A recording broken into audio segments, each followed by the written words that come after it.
రాష్ట్ర రాజకీయం మొత్తం పిఠాపురంలో మోహరించింది. జనసేన అధినేత పవన్ కళ్యాణ్ పిఠాపురం నుంచి పోటీ చేయనుండటమే దీనికి కారణం. జనసేనాని ఓడించేందుకు వైసీపీ అస్త్రశస్త్రాలను ప్రయోగిస్తోంది.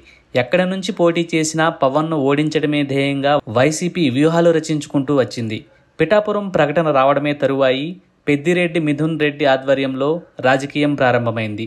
వివిధ పార్టీల్లో ఉన్న ద్వితీయ శ్రేణి నాయకులను, కార్యకర్తలను వైసీపీలోకి ఆహ్వానించారు. వ్యూహాత్మకంగా మహిళా అభ్యర్థి వంగ గీతను నిలిపిన సంగతి తెలిసిందే. వైసీపీ వ్యూహాలకు పవన్ కళ్యాణ్ ప్రతి వ్యూహాలు అమలు చేస్తూ ఆ పార్టీని అయోమయానికి గురి చేస్తున్నారు.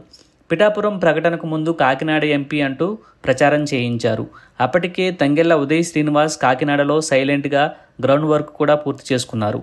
గాజువాక, భీమవరం లాంటి నియోజకవర్గాల పేర్లు కూడా చర్చల్లోకి వచ్చినప్పటికీ బీజేపీ అధిష్టానం కోరిక మేరకు కాకినాడ నుంచి ఎంపీగా పోటీ చేయమన్నారనే ప్రచారాన్ని జనసేన శ్రేణులు ప్రారంభించాయి.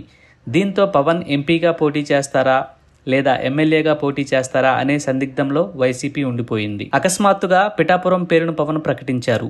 ఆ పేరు ప్రకటించే సమయానికి సర్వేలు పూర్తవడంతో పాటు పార్టీలో ముఖ్యమైన నాయకులు, సామాజిక వర్గాల వారీగా పట్టున్న నేతలతో జనసేన సంప్రదించింది.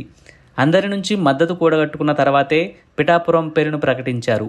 వంగ గీతపై ప్రశంసలు కురిపించడం కూడా పవన్ వ్యూహంలో భాగమే.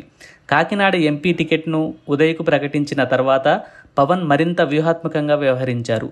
పిఠాపురం నియోజకవర్గంలో ఎలాగైనా వైసీపీ గెలవాలనే పట్టుదలతో ఉన్న అధిష్టానం అక్కడ కోట్ల రూపాయలను గుమ్మరించడానికి కూడా సిద్ధమైందంటూ టీడీపీ, జనసేన శ్రేణులు ఆరోపిస్తున్నాయి.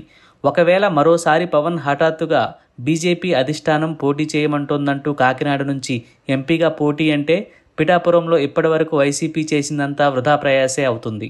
గతంలో ఆ పార్టీతో ఉన్న అనుభవాల దృష్ట్యా పవన్ సరికొత్త వ్యూహాలతో ముందుకు సాగుతున్నారు.